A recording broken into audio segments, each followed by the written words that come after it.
Hello friends, welcome to you success. आज की इस वीडियो में हम लोग UP triple S C PET परीक्षा के लिए घटना चक्र सीरीज़ के अंतर्गत फिजिक्स के बारे में पढ़ेंगे। तो चलिए आज का वीडियो शुरू करते हैं। तो फिजिक्स के अंतर्गत हम लोग देखेंगे सबसे पहला पॉइंट है न्यूटन के प्रथम नियम के अनुसार प्रत्येक वस्तु अपनी यथास्थिति को बनाए रखना चाहती है। तो न्यूटन का ये प्रथम नियम है जिसके अनुसार प्रत्येक वस्तु अपनी यथास्थिति को बनाए रखना चाहती है। अब इसके बाद अगला पॉइंट है न्यूटन ने अपनी पुस्तक प्रिंसिपिया, न्यूटन की पुस्तक का नाम है प्रिंसिपिया में गुरुत्वाकर्षण का नियम दिया। न्यूटन के द्वितीय तथा तृतीय नियम के संयोग से रेखीय संवेग संरक्षण का नियम प्राप्त होता है। तो न्यूटन के द्वितीय और तृतीय नियम को मिलाएंगे को देखेंगे तो वह संवेग संरक्षण का नियम है, रेखीय संवेग संरक्षण का। अगला पॉइंट है जड़त्व के कारण ही पिंड अपनी अवस्था परिवर्तन का विरोध करता है। तो कोई भी पिंड अपनी अवस्था परिवर्तन का विरोध जड़त्व के कारण करता है। आवेग का फार्मूला होता है आवेग बराबर बल गुणे समय अंतराल बराबर संवेग परिवर्तन। तो आवेग जो होता है संवेग परिवर्तन के बराबर होता है। इसके बाद है किसी वस्तु या पिंड में उसकी गति या वेग के कारण कार्य करने की क्षमता को गतिज ऊर्जा कहते हैं। जैसे बंदूक से दागी गई गोली में, तोप से छोड़े गए गोले में, चलते हुए वाहन में तथा घूमते हुए लट्टू में उत्पन्न ऊर्जा। अगला पॉइंट है क्रिया एवं प्रतिक्रिया एक ही वस्तु पर क्रिया करते हैं तो परिणामी बल शून्य होगा। यदि क्रिया एवं प्रतिक्रिया एक ही वस्तु पर कार्य कर रहे हैं तो उसका परिणामी बल शून्य होता है। अगला पॉइंट है गति का प्रथम नियम जड़त्व के नियम की व्याख्या करता है।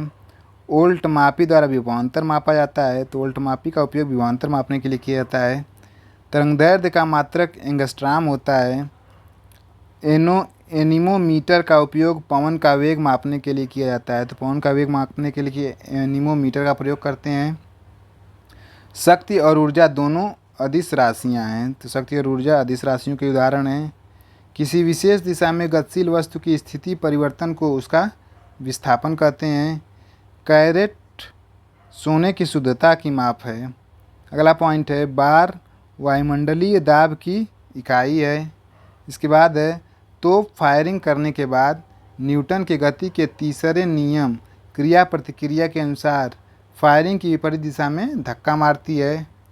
एक फैदम का मान 6 फीट या 1.8288 मीटर के बराबर होता है। वे भौतिक राशियाँ जिनके परिमाण और दिशा दोनों होते हैं सदिश राशियाँ कहलाती हैं, जैसे वेग, बल, त्वरण आदि। तो सदिश राशियों के उदाहरण कौन कौन से हैं? वेग है, बल है और त्वरण है आदि। अगला पॉइंट है वे भौतिक राशियाँ जिनके परिमाण होता है दिशा नहीं होती उन्हें अदिश राशियाँ स्केलर क्वांटिटीज़ कहते हैं, जैसे द्रव्यमान, तापमान, समय, ये सब अदिश राशियाँ हैं। अगला पॉइंट है किसी सदिश का परिमाण मैग्नीट्यूड धनात्मक, ऋणात्मक व शून्य कुछ भी हो सकता है।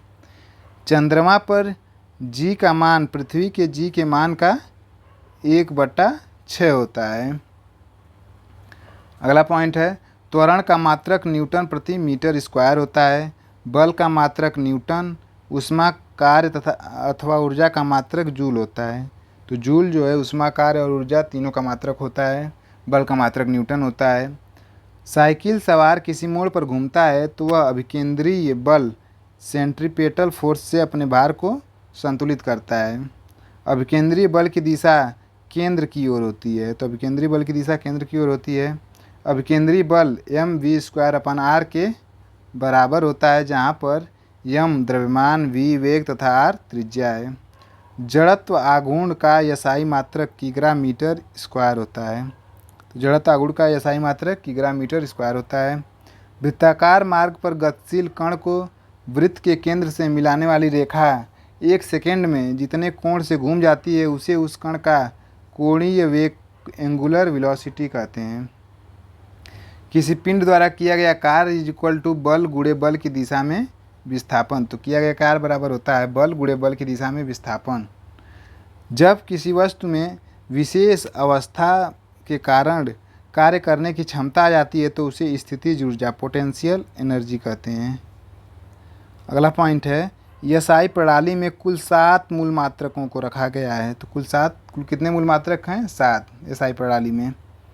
Metre, kilogram, second, kelvin, ampere, candela तथा मोल, ये सभी 7 मूल मात्रक हैं। अगला पॉइंट है विद्युत जनित्र, जिसे जनरेटर कहते हैं, यांत्रिक ऊर्जा को वैद्युत ऊर्जा में परिवर्तित करके विद्युत उत्पन्न करते हैं। विद्युत जनित्र विद्युत चुंबकीय प्रेरण के सिद्धांत पर कार्य करते हैं। तो जनरेटर किस सिद्धांत पर कार्य करता है? विद्युत चुंबकीय प्रेरण के सिद्धांत पर। अगला पॉइंट है किसी घड़ी के लोलक की लंबाई बढ़ाए जाने पर आवर्तकाल बढ़ता है। तो घड़ी के लोलक की लंबाई अगर बढ़ा देंगे तो उसका आवर्तकाल बढ़ जाएगा। स्प्रिंग को अपनी सामान्य लंबाई पर वापस लौटने के लिए लगने वाले बल को प्रत्यास्थ प्रत्यानयन बल कहते हैं, इलास्टिक रिस्टोरिंग फोर्स कहते हैं। प्रत्यास्थता किसी वस्तु के पदार्थ का वह गुण है जिसके कारण वस्तु किसी विरूपक बल डिफॉर्मिंग फोर्स के द्वारा उत्पन्न आकार अथवा आकृति के परिवर्तन का विरोध करती है। तो कोई भी वस्तु अपने आकार एवं आकृति परिवर्तन का विरोध किस बल के कारण करती है? प्रत्यास्थता के कारण। अगला पॉइंट है वेग परिवर्तन की दर को त्वरण कहते हैं। CGS प्रणाली में इसकी इकाई सेंटीमीटर प्रति सेकेंड स्क्वायर होती है। घनत्व वह भौतिक राशि है जिस पर मात्रा में वृद्धि पर कोई प्रभाव नहीं पड़ता है। अगला पॉइंट है जड़त्व का नियम सर्वप्रथम गैलीलियो ने दिया था। तो गैलीलियो ने किसका नियम दिया था? जड़त्व का नियम। कार्य करने की दर को शक्ति या सामर्थ्य कहते हैं। शक्ति का फार्मूला होता है शक्ति बराबर कार्य बट्टा समय। अगला पॉइंट है तापमान थर्मामीटर से मापा जाता है। तापमान मापने के लिए थर्मामीटर का उपयोग किया जाता है। अगला पॉइंट है 100 डिग्री सेल्सियस तापमान का मान 373 के अर्थात 373 केल्विन होता है। दाब की एसआई मात्रक पास्कल है। तो दाब का एसआई मात्रक पास्कल होता है। द्रव में पृष्ठ तनाव का कारण अणुओं के मध्य ससंजक बल है। तो द्रव में पृष्ठ तनाव किसके कारण होता है? ससंजक बल के कारण होता है। ससंजक बल वह आकर्षण बल है जो एक ही प्रकार के अणुओं के बीच कार्य करता है। तो ससंजक बल समान प्रकार के अणुओं के बीच कार्य करता है। पृष्ठ तनाव द्रव की वह प्रवृत्ति है जिससे द्रव अपना क्षेत्रफल न्यूनतम करने का प्रयास करता है। तो किस गुण के कारण द्रव अपना क्षेत्रफल न्यूनतम करने का प्रयास करता है? पृष्ठ तनाव के कारण। पानी से भरे गिलास के अंदर तैरते हुए बर्फ़ के टुकड़े के पिघल जाने पर जल का स्तर वही बना रहता है क्योंकि बर्फ़ के टुकड़े द्वारा प्रतिस्थापित जल का आयतन बर्फ़ के द्रव के रूप में आयतन के बराबर होता है। उत्प्लावी बल किसी वस्तु द्वारा हटाए गए तरल के भार के बराबर होता है। यह सिद्धांत आर्किमिडीज ने दिया था। अगला पॉइंट है पिघलने पर सामान्यतया ठोस के आयतन में वृद्धि होती है लेकिन बर्फ़ पिघलने पर सिकुड़ती है। अगला पॉइंट है यदि ठोस में कोई अशुद्धि विद्यमान है तो उसका गलनांक कम हो जाता है। अगला पॉइंट है पारा शीशे को नहीं भिगोता है क्योंकि इसका ससंजक बल आसंजक बल से अधिक होता है। इसके बाद है जल में किसी डिटर्जेंट साबुन को मिलाने से पृष्ठ तनाव कम हो जाता है। संवहन कन्वेक्शन की प्रक्रिया में ऊष्मा का संचरण अणुओं के वास्तविक स्थानांतरण के द्वारा होता है। पानी की विशिष्ट ऊष्मा सर्वाधिक होती है। इसका मान 1 कैलोरी प्रति ग्राम डिग्री सेल्सियस या 4186 जूल प्रति किग्रा डिग्री सेल्सियस होता है। अगला पॉइंट है किसी पदार्थ के 1 ग्राम का तापमान 1 डिग्री सेल्सियस बढ़ाने के लिए आवश्यक ऊष्मा की मात्रा को उस पदार्थ की विशिष्ट ऊष्मा कहते हैं। इसके बाद है संघनन। संघनन वह क्रिया है जिसमें वाष्प द्रव में परिवर्तित होता है। ताप बढ़ने पर प्रत्यास्थ मान घटते हैं क्योंकि ताप बढ़ाने से पदार्थों की अवस्था में परिवर्तन हो जाता है। फ़ारेनहाइट पैमाने में शुद्ध जल का क्वथनांक 212 डिग्री फ़ारेनहाइट होता है। तो शुद्ध जल का क्वथनांक कितना होता है? 212 डिग्री फ़ारेनहाइट होता है। इसके बाद है अत्यधिक शीत ऋतु में पहाड़ों पर पानी की पाइप लाइनें फट जाती हैं क्योंकि पाइप में पानी जमने पर आयतन बढ़ जाता है। अगला पॉइंट है तड़ित की चमक उसकी गर्जन सुनाई देने से पहले देखने में आती है क्योंकि प्रकाश की गति ध्वनि की गति से अधिक होती है। अगला पॉइंट है किसी दर्पण में से परावर्तन के पश्चात तरंग के आयाम में परिवर्तन होता है। तरंग की आवृत्ति तरंगदैर्घ्य व वेग में कोई परिवर्तन नहीं होता। अगर किसी दर्पण में से कोई तरंग परावर्तित हो रही है तो इसके आयाम में केवल परिवर्तन होता है। आवृत्ति तरंगदैर्घ्य और वेग में परिवर्तन नहीं होता। अगला पॉइंट है कंपन करता हुआ कोई पिंड अपनी माध्य स्थिति से अधिकतम जितना विस्थापित होता है उसे आयाम कहते हैं। एक कंपन पूरा करने में लगा समय आवर्तकाल कहलाता है। एक आवर्तकाल में तरंग द्वारा चली गई दूरी को तरंगदैर्ध्य कहते हैं। 1 सेकंड में जितने कंपन होते हैं उसे आवृत्ति कहते हैं। अगला पॉइंट है, अवतल दर्पण का प्रयोग दाढ़ी बनाने, गाड़ी की हेडलाइट एवं सर्च लाइट में, सोलर कुकर में तथा आँख, कान तथा नाक के डॉक्टर द्वारा प्रयोग में लाया जाता है। अगला पॉइंट है, प्रकाश का रंग तरंगदैर्ध्य द्वारा निश्चित किया जाता है। इसके बाद है, सबसे अधिक तरंगदैर्ध्य लाल रंग के प्रकाश की होती है। तो सबसे अधिक तरंगदैर्ध्य किस रंग के प्रकाश की होती है? लाल रंग के। सबसे कम तरंगदैर्ध्य बैगनी रंग के प्रकाश की होती है। अधिक तरंगदैर्ध्य के कारण लाल प्रकाश अधिक दूर तक दिखाई दे पड़ता है, अतः सिग्नल लाल रंग के बनाए जाते हैं। विभिन्न स्थिति में उत्तल लेंस में प्रतिबिंब की लंबाई वस्तु की अपेक्षा छोटी, बराबर या बड़ी हो सकती है। अवतल लेंस में प्रतिबिंब की लंबाई सदैव ही वस्तु की अपेक्षा छोटी होती है। अगला पॉइंट है, मोटर वाहनों में पश्च दृश्य दर्पण के रूप में उत्तल दर्पण का उपयोग में लाया जाता है। तो मोटर वाहनों में पश्च दृश्य दर्पण के रूप में किसका प्रयोग किया जाता है? उत्तल दर्पण का, कन्वेक्स मिरर का। अगला पॉइंट है, अवतल दर्पण के फोकस तथा वक्रता केंद्र के बीच रखी वस्तु का प्रतिबिंब उल्टा तथा वास्तविक बनता है। इसके बाद है, साथ ही इस दूरी में रखे वस्तुओं का प्रतिबिंब बड़े आकार का बनता है। अगला पॉइंट है, दंत चिकित्सकों के द्वारा अवतल दर्पण का प्रयोग किया जाता है। तो दंत चिकित्सक किस दर्पण का प्रयोग करते हैं? अवतल दर्पण का। इको साउंडिंग एक तकनीक है जिसका प्रयोग करके सागर की गहराई को मापा जाता है। सागर की गहराई मापने के लिए कौन सी तकनीक का प्रयोग करते हैं? इको साउंडिंग का। इसके बाद है, एसआई पद्धति में लेंस शक्ति की इकाई डायोप्टर है। तो लेंस की क्षमता किस में मापते हैं? डायोप्टर में। अगला पॉइंट है, न्यूनतम तरंगदैर्ध्य गामा किरणों का होता है जिसका तरंगदैर्ध्य 10⁻³ नैनोमीटर से भी कम होता है। सर्वाधिक तरंगदैर्ध्य दीर्घ रेडियो तरंगों का होता है। ऐसी तरंगें जिनका ध्रुवीकरण नहीं हो सकता है अनुदैर्ध्य तरंगें कहलाती हैं। तो किस प्रकार के तरंगों का ध्रुवीकरण नहीं होता है? अनुदैर्ध्य तरंगों का। अगला पॉइंट है, प्रकाश विद्युत चुंबकीय तरंगें हैं। विद्युत चुंबकीय तरंगों के लिए माध्यम का होना आवश्यक नहीं है। आवृत्ति का एसआई मात्रक हर्ट्ज है। इसे चक्र प्रति सेकंड भी कहते हैं। बिग बैंग सिद्धांत का मुख्य आधार डॉपलर का प्रभाव है जो सापेक्षिक गति की व्याख्या करता है। तो डॉपलर का प्रभाव किसकी व्याख्या करता है? सापेक्षिक गति की।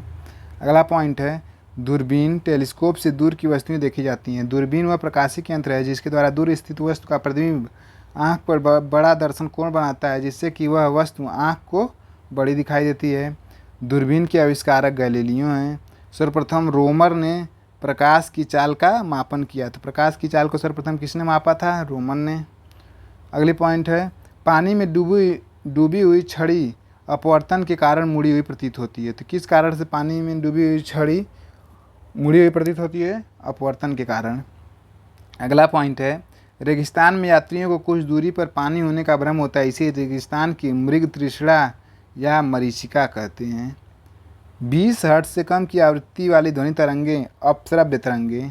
तो अपश्रव्य तरंगें उन्हें कहते हैं जिनकी आवृत्ति 20 हर्ट्ज से कम होती है, तब 20,000 हर्ट्ज से अधिक आवृत्ति वाली ध्वनि तरंगें पराश्रव्य तरंगें कहलाती हैं।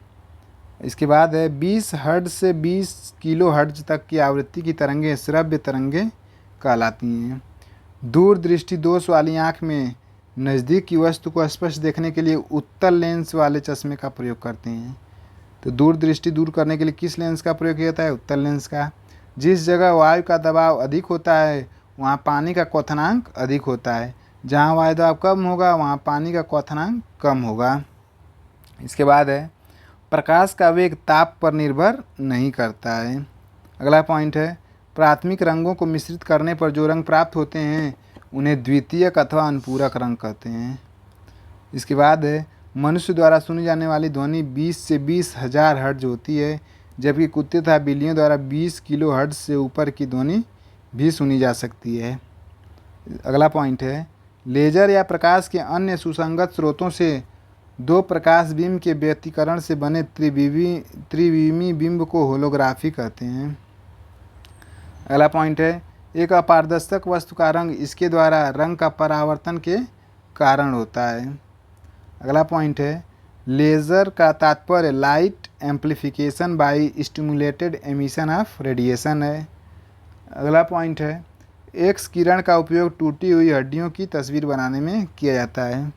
इसके बाद है, बादलों वाली रात्रि खुले आकाश वाली रात्रि से गर्म होती है, इसकी वजह पार्थिव विकिरण है। आइंस्टीन को प्रकाश वैद्युत प्रभाव सिद्धांत के लिए नोबेल पुरस्कार मिला था। तो आइंस्टीन को किस क्षेत्र में योगदान के लिए नोबेल पुरस्कार दिया गया था? प्रकाश वैद्युत प्रभाव सिद्धांत को प्रस्तुत करने के लिए। अगला पॉइंट है, लाउडस्पीकर एक ऐसा यंत्र है जो माइक्रोफोन से सर्वप्रथम ध्वनि ऊर्जा को वैद्युत ऊर्जा में एवं तत्पश्चात वैद्युत ऊर्जा को ध्वनि ऊर्जा में परिवर्तित करता है। अधिवर्ष उसे कहते हैं जब फरवरी 29 दिन की होती है। ट्रांसफार्मर विद्युत चुंबकीय प्रेरण के सिद्धांत पर कार्य करने वाला एक साधन है। जिन पदार्थों से होकर विद्युत धारा प्रवाहित नहीं होती है उन्हें विद्युत रोधी कहते हैं, जैसे लाख, सीसा, एबोनाइट, कास्ट, रबड़, अभ्रक, सल्फर, शुष्क हवा, सिल्क आदि। तड़ित चालक का आविष्कार बेंजामिन फ्रैंकलिन ने किया था। तो तड़ित चालक का आविष्कार किसने किया था? बेंजामिन फ्रैंकलिन ने। ग्राहम बेल ने टेलीफोन का, लॉर्ड लिस्टर ने एंटीसेप्टिक सर्जरी का तथा आइंस्टीन ने सापेक्षिकता का सिद्धांत दिया था। अगला पॉइंट है, किसी चालक तार का प्रतिरोध तापमान बढ़ने के साथ बढ़ता है। तो प्रतिरोध तापमान बढ़ने के साथ बढ़ता है। शुद्ध पानी विद्युत का खराब सुचालक है। अगला पॉइंट है, धातुएं अच्छी चालक होती हैं क्योंकि उनमें मुक्त इलेक्ट्रॉन होते हैं। परमाणु वैद्युत उदासीन होता है। सूर्य की असीमित ऊर्जा का स्रोत नाभिकीय संलयन न्यूक्लियर फ्यूजन होता है। किसी द्रव को उसके क्वथनांक से पूर्व उसके वाष्प में बदलने की क्रिया को वाष्पीकरण कहते हैं। ट्रांजिस्टर दो डायोडों का एक संयोजन है। जब किसी भारी नाभिक के टूटने से दो छोटे नाभिक बनते हैं तो विशाल मात्रा में ऊर्जा उत्सर्जित होती है। इस क्रिया को नाभिकीय विखंडन कहते हैं। घर्षण से ऊष्मा उत्पन्न होती है। परमाणु के नाभिक का आकार 10⁻⁻15 कोटि का होता है। सुपर कंडक्टर की चालकता अनंत होती है। विद्युत और चुंबकत्व का गहरा संबंध है। इसका पता सर्वप्रथम मैक्सवेल ने लगाया। खाद्य ऊर्जा को हम कैलोरी इकाई में माप सकते हैं। हाइड्रोजन बम न्यूक्लियर फ्यूजन या नाभिकीय संलयन के सिद्धांत पर बनाया जाता है। रैम का आशय रैम का आशय होता है रैंडम एक्सेस मेमोरी। एक बाइट में 8 बिट्स होते हैं। एक निबल में 4 बिट होते हैं। सिलिकॉन एक सेमीकंडक्टर है। इसका प्रयोग कंप्यूटर के चिप बनाने में किया जाता है। विद्युत ऊर्जा का प्राकृतिक स्रोत नहीं है, जबकि लकड़ी, कोयला व सूर्य ऊर्जा के प्राकृतिक स्रोत हैं। अगला पॉइंट है, रमन प्रभाव की खोज के लिए वर्ष 1930 का भौतिकी का नोबेल पुरस्कार सर चंद्रशेखर वेंकट रमन को दिया गया था। तो वेंकट रमन को किसके लिए नोबेल पुरस्कार दिया गया था? रमन प्रभाव की खोज करने के लिए। अगला पॉइंट है, इस प्रभाव की खोज की तिथि 28 फरवरी को राष्ट्रीय विज्ञान दिवस के रूप में मनाया जाता है। इसके बाद है, रेडियो कार्बन 14 का प्रयोग कर किसी पदार्थ की आयु का निर्धारण करने में किया जाता है। वायु का प्रवाह उच्च वायुदाब से निम्न वायुदाब की दिशा में होता है। अगला पॉइंट है, वॉशिंग मशीन की कार्य प्रणाली अपकेंद्रण के सिद्धांत पर आधारित है। इसके बाद है, 1614 ईस्वी में जॉन नेपियर ने लघुगणक की संकल्पना की। ऑक्सीजन की खोज जोसेफ प्रिस्टले ने की थी। तो ऑक्सीजन की खोज किसने किया था? जोसेफ प्रिस्टले ने। मानव निर्मित प्रथम उपग्रह का नाम क्या था? तो मानव निर्मित प्रथम उपग्रह स्पुतनिक 1 था। क्रोनोलॉजी विज्ञान की वह शाखा है जिसमें समय की अवधि का अध्ययन किया जाता है। अगला पॉइंट है, डाल्टन ने परमाणु सिद्धांत का प्रतिपादन किया था। परमाणु सिद्धांत किसने दिया था? डाल्टन ने। समुद्र की गहराई सामान्यतः फैदोमीटर से मापी जाती है। नॉटिकल मील समुद्री दूरी मापने की इकाई है। इसके बाद अगला पॉइंट है, पृथ्वी के नज़दीक वायुमंडल की सबसे निचली परत क्षोभ मंडल है। प्रथम अंतरिक्ष यात्री यूरी गागरिन है जो 12 अप्रैल 1961 को ओस्टोक स्पेसक्राफ्ट से अंतरिक्ष में गए और अंतरिक्ष में 1 घंटा 48 मिनट तक रहे। जापान पर प्रथम परमाणु बम वर्ष 1945 में गिराया गया था। प्रथम भारतीय अंतरिक्ष यात्री राकेश शर्मा थे। चांद पर आदमी को ले जाने वाले स्पेस शटल का नाम अपोलो 11 था। भारत द्वारा चंद्रमा पर भेजे गए पहले यान का नाम चंद्रयान-1 है। ब्रह्मांड का अध्ययन कॉस्मोलॉजी के रूप में जाना जाता है। तो आज का वीडियो हम लोग यहीं पे समाप्त करते हैं। आशा करता हूँ आप लोगों को ये वीडियो पसंद आएगा। धन्यवाद।